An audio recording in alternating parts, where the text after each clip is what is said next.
Hi, this is Jim from Vaudevisuals. I'm here at Coney Island, USA with Ethan Hill, whose film project, Tattoo Mike, the story of the illustrated man, is in progress. It's being made as we speak.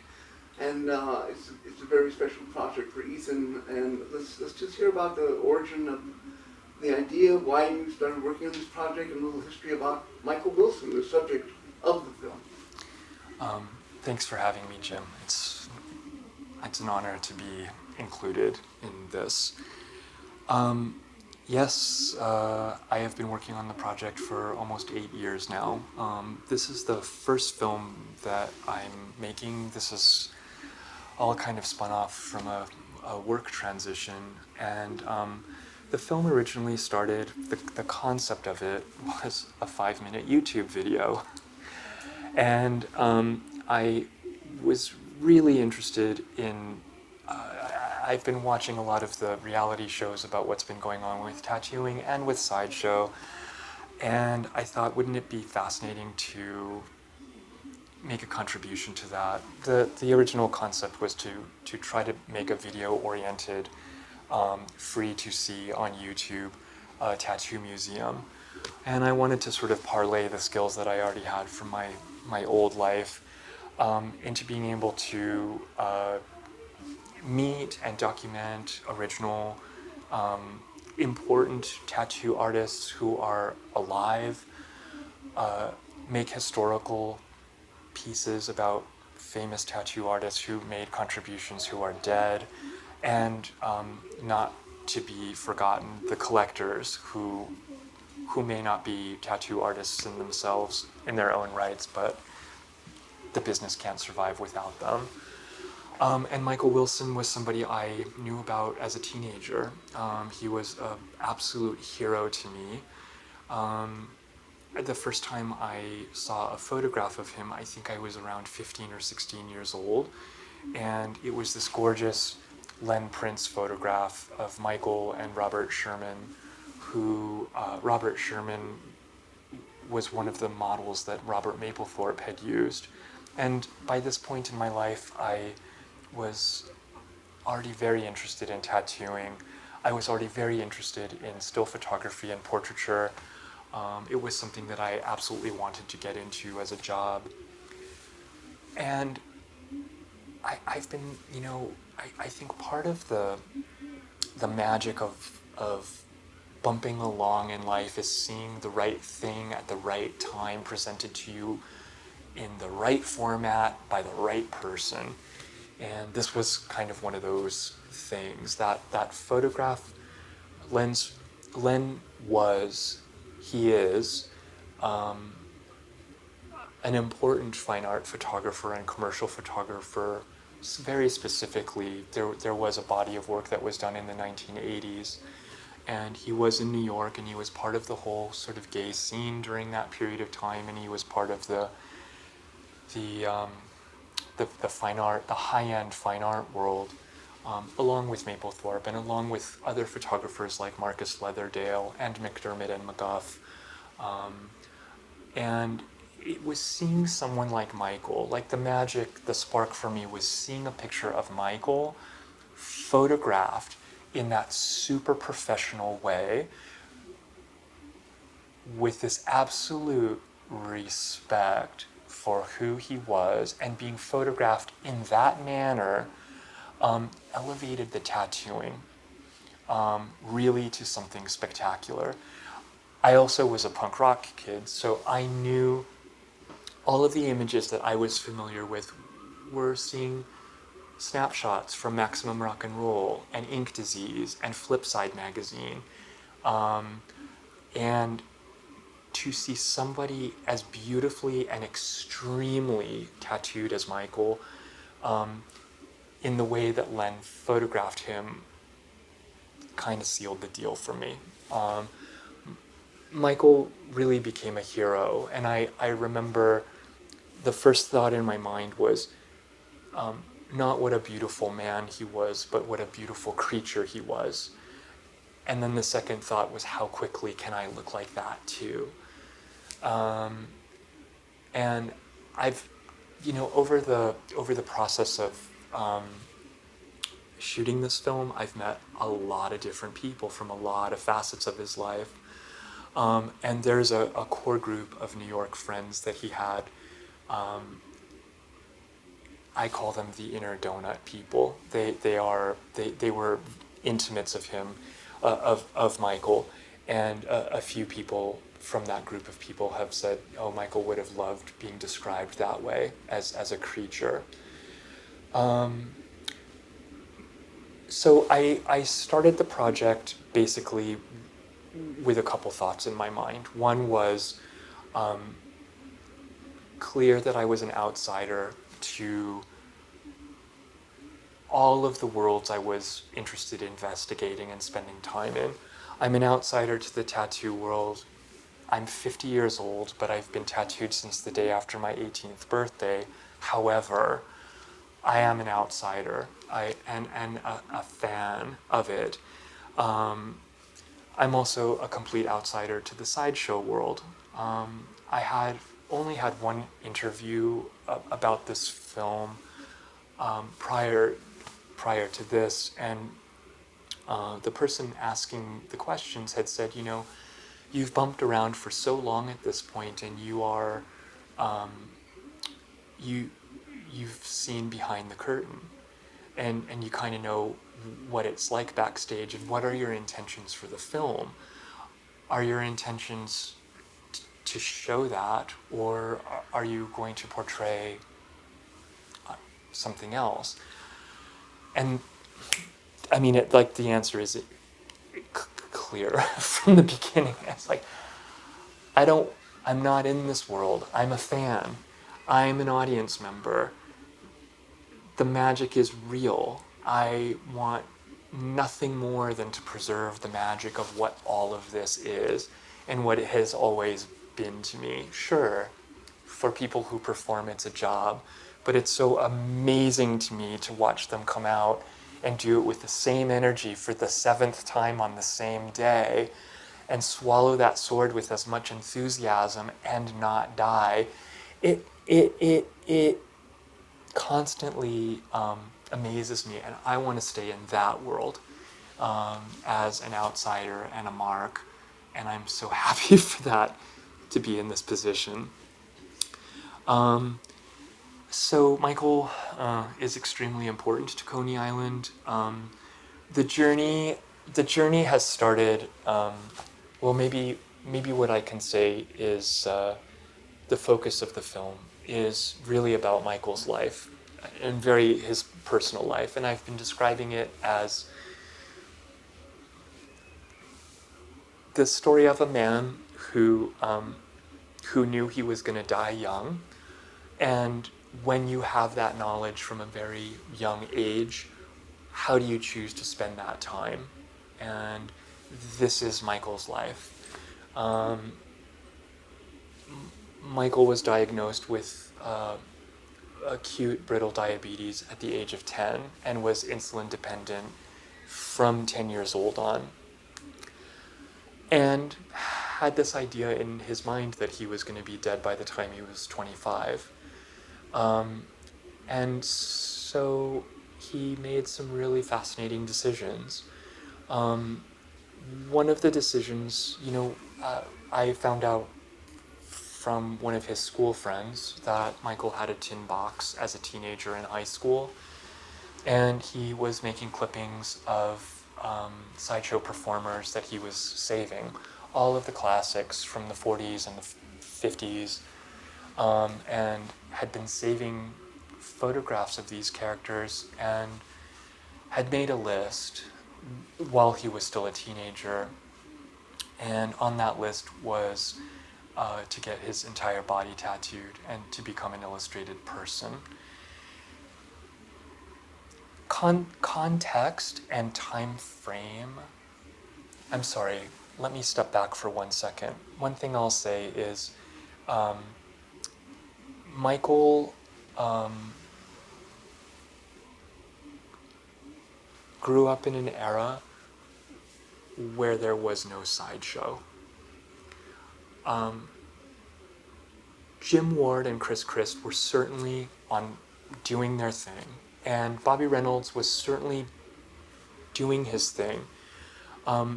My understanding, from what I've been told, is that the shows were in decline, and I think this is a common story that everybody knows. World War II onward, for a variety of reasons, the shows were in decline. There are a variety of stories on that. One, well, we have invented the electric carnival ride, and this changes the financial situation of the fairground. Two, the financial situation of the fairground also changes with the day pass, the invention of the day pass.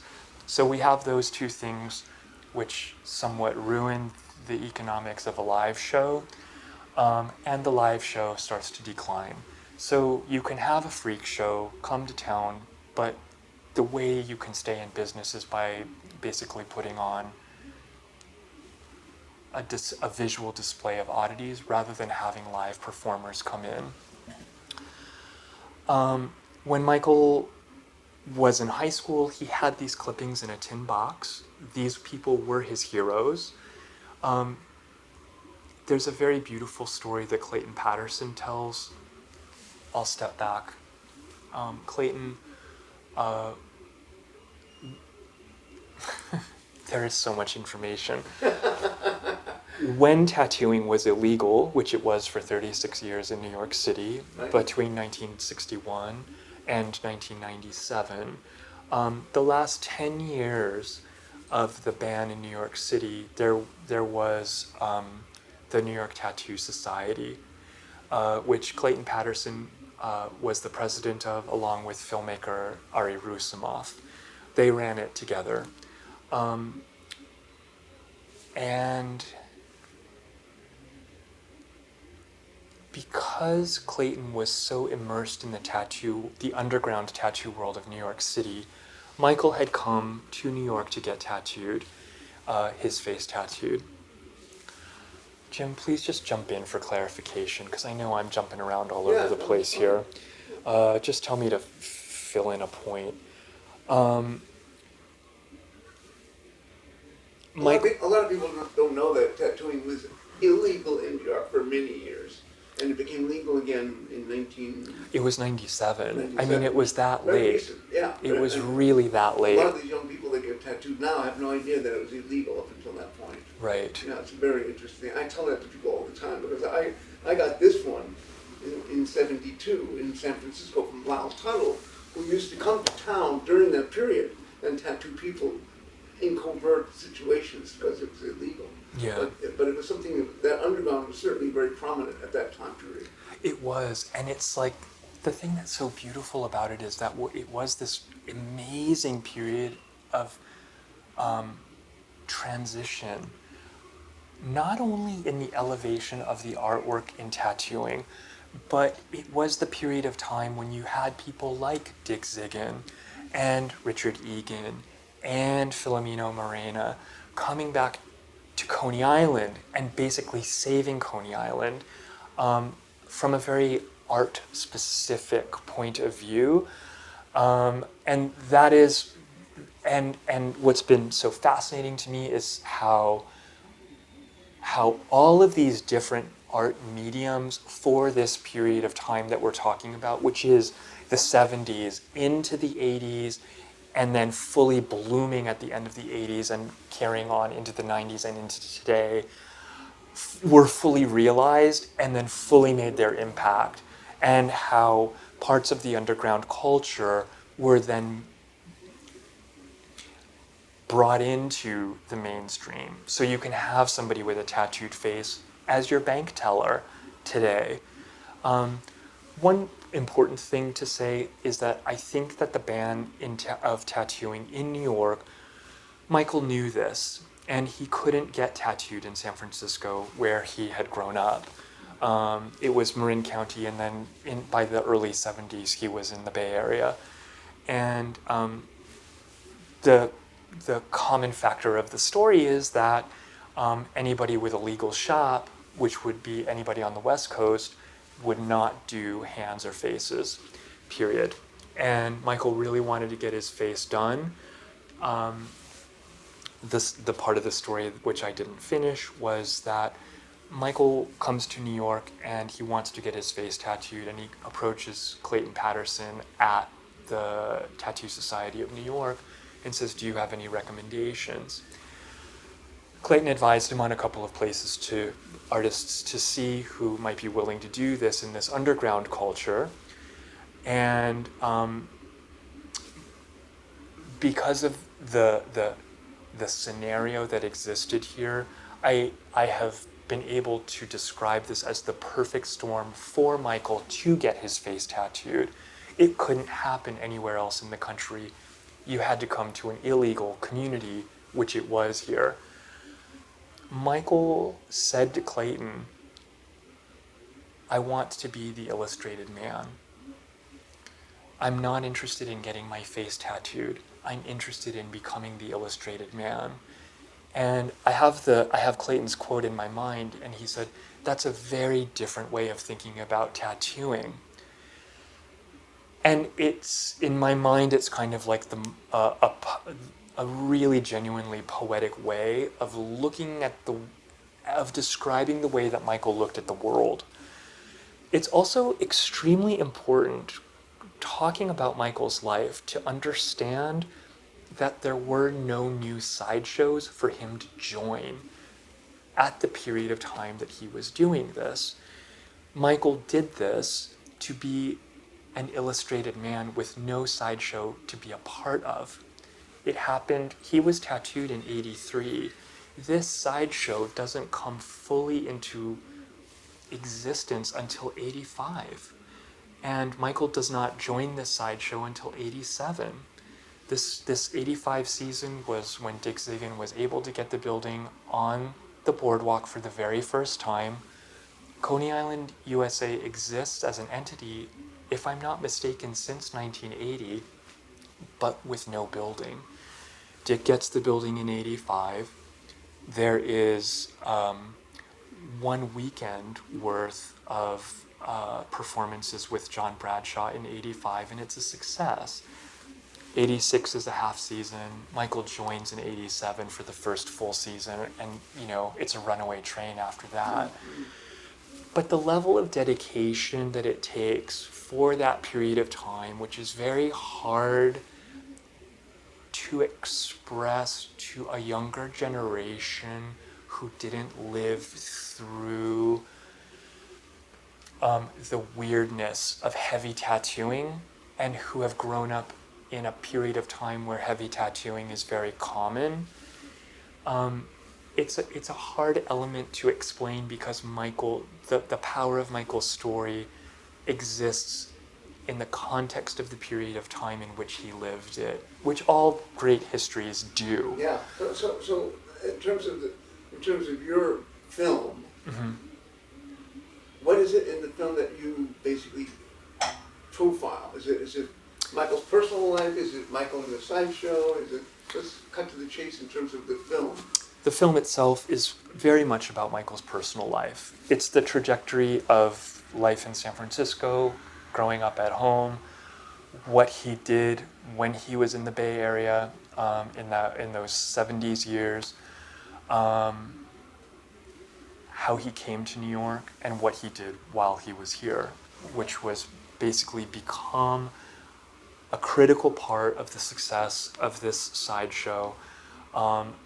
And to make sure that Michael's place in history as a person who is critical in changing the attitudes of beautiful tattooing are recognized. And the way that he did this was, he was a beautiful man. And he was extremely unique, and everybody wanted to photograph him. So he did appear on Geraldo. He did appear on Richard Bay.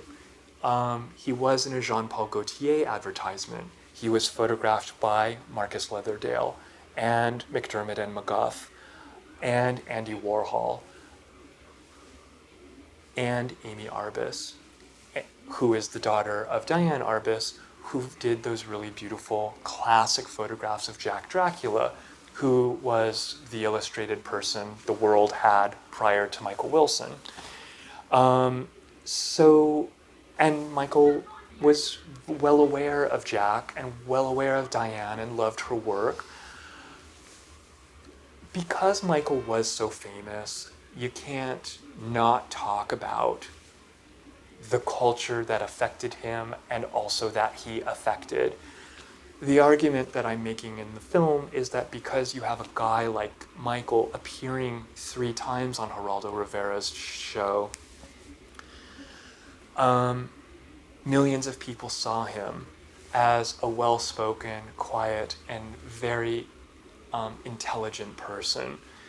And when you see that, that changes the hearts and minds of young people like myself during that period of time.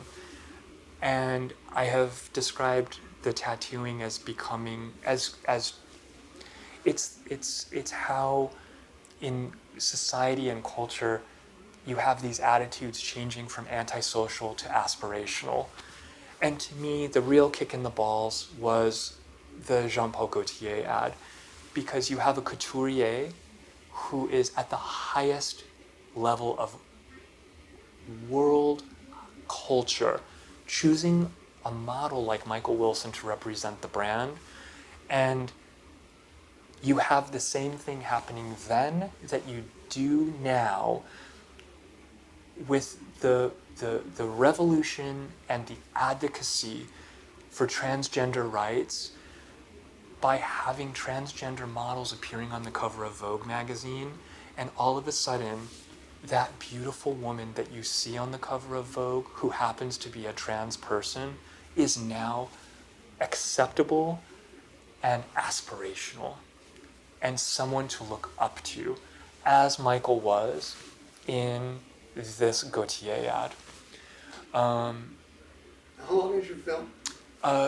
We're aiming for 90 minutes. 90 minutes. Yeah. Feature film length. Yeah. Nice. Yeah. And what's the status of it at this point? We're almost done shooting. I've shot 64 interviews. Wow.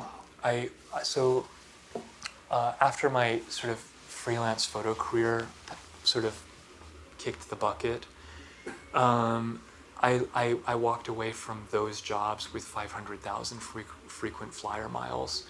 And if somebody would say yes to me, I went and did the shoot. I just got on a plane and used the miles. And you know, Jim, I mean, I met my heroes. It's amazing that you got tattooed by Lyle Tuttle. I went to see him twice, and I got him before he passed away. Because of how things played out, I think I have interviews with 7 or 8 people who have passed away, and I've got the last interviews. So it's really it's really been the whole thing has been like a dream. It's a dream. A labor of love. It is a labor of love, but it really is a dream. I mean, it's like that same sensation when you get to sort of sit down with one of these amazing people, of being in the audience at the sideshow. It's like that same magic that I feel when I see the performers do the thing that they do. And these conversations, it's like, well, this is why I don't kill myself, because it's like, you know, maybe you're going to get another email that says, oh, you can come, and it's like, oh, good, I'm not going to die today. Fuck it. Put the razor blades away. You know they're in the drawer. You can always revisit that, but go and have the conversation. The film is the joy of life through Michael's eyes. I mean, what you're trying to portray. It's a story about life. Yeah. And Eek the Geek, who was the next tattooed man who took the stage here after Michael passed away, said, you know, my performance, Eek's performance, was always about trying to convey an idea to the audience about humanity. And he said in his spiel that there's no freaks and there's no geeks, there's just people.